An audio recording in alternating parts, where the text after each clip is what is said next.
Let's move into the lightning round. Ben, these questions are all for you, so get ready.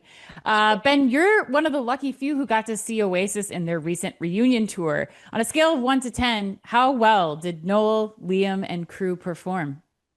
Oh, this was a straight 10. This was a straight, Oh, unambiguous, great 10. Look, I grew up in the north of England in the 90s. The songs of Oasis is basically folk music for me and my generation. And and I've been to Oasis gigs when they've been brilliant. I've been when they've been terrible. I've been when the crowd have been in raptures. I've been when the crowd just want to fight each other. It's been a lucky dip, and there was no way I was not going to be part of the lucky dip. And what came out the lucky dip this time was a brilliant performance, a brilliant show, professionalism that we didn't think the band had, and just wow. we didn't. I didn't know that what 2025 needed was Oasis, and there it was, and they were brilliant, absolutely Yeah. fantastic. I'm sure you've got listeners that are about to go to the US dates. I mean, Yeah. enjoy because it's fantastic. Were they wearing bucket hats, though? That's what I want to know. Of course, Liam was wearing his bucket. That's All right, amazing. Ben. Staying across the pond, Arsenal 15-year-old phenom Max Dowman made his debut last week. How would you sum up England's hopes for the young lad? Oh wow, this is beautifully neat. So this is soccer. Look, it's really exciting, and it was an Yeah. incredible debut. So this is a 15-year-old playing at the very highest level.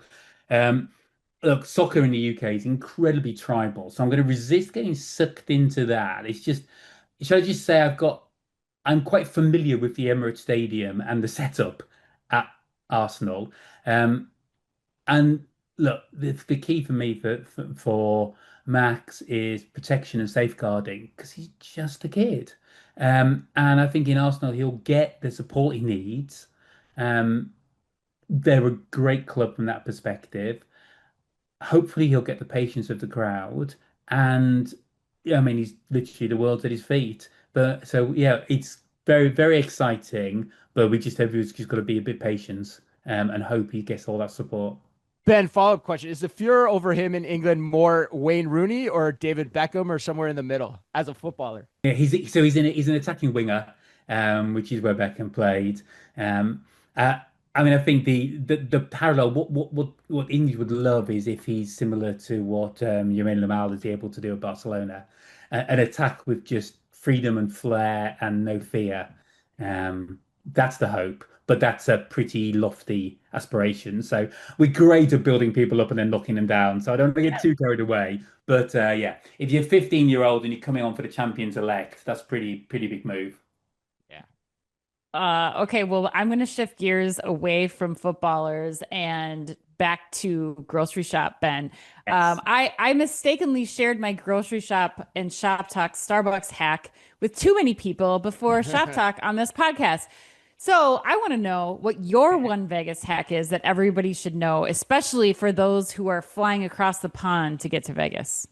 Okay, so my hack for everybody, it's really important to try and get some fresh air, particularly if you're jet lagged. Even if you just come from the East Coast, you need to see some outside, you need to see some sunshine, you need to see some fresh air. So, um, everybody who's been to the show before will be familiar with the walk, the long corridor, past Border Grill that takes you down from the casino floor and from the hotel that takes you down to the convention center. Um, you can bypass all of that by taking a route that goes outside.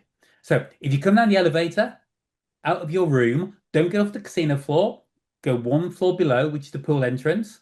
Just walk out by the pool, and there is a footpath, really wide, beautiful path that takes you round. It follows the same route, but just on the outside. You do it in the morning, it's not too hot, you get blue sky, you get a bit of fresh air. Then there's a flight of stairs that takes you in. It brings you into the convention center next to where the little Starbucks concession is, and you just go into there. We're going to be all on that floor of a grocery shop this year. We're not upstairs. We're on the floor when you come in, the same as we are for Shoptalk. So, and you can do the same in reverse. Just go out by the Starbucks, follow it around, get your fresh air, get your blue sky, feel the Vegas sun, rather than just being in the convention center and the casino all day. I Nice. love it. And Anne still has to go to Starbucks too before that, right? Whatever path she takes, she still has to go to Starbucks, right, Yeah, Ben? obviously. So our last question for you is Starbucks pumpkin spice latte launched on Tuesday. Where does the PSL rank for you? Is it an immediate run out and get, or more of a I couldn't give a flying fiddlers? You know what? Yeah, absolutely. Could not care less. No, You I mean, couldn't look, care less. I look, didn't know that. Wow. I mean, look, I get it from a retail perspective. I know what it does for Starbucks. I know that it drives traffic, it drives excitement, blah, blah. Personally, so number one, I'm British, so therefore tea is the default.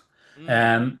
But when I'm not drinking tea, I have a very, coffee should be small and purposeful. So cappuccino at breakfast time, espresso after a meal, any of mid-morning, having a social coffee, a flat white.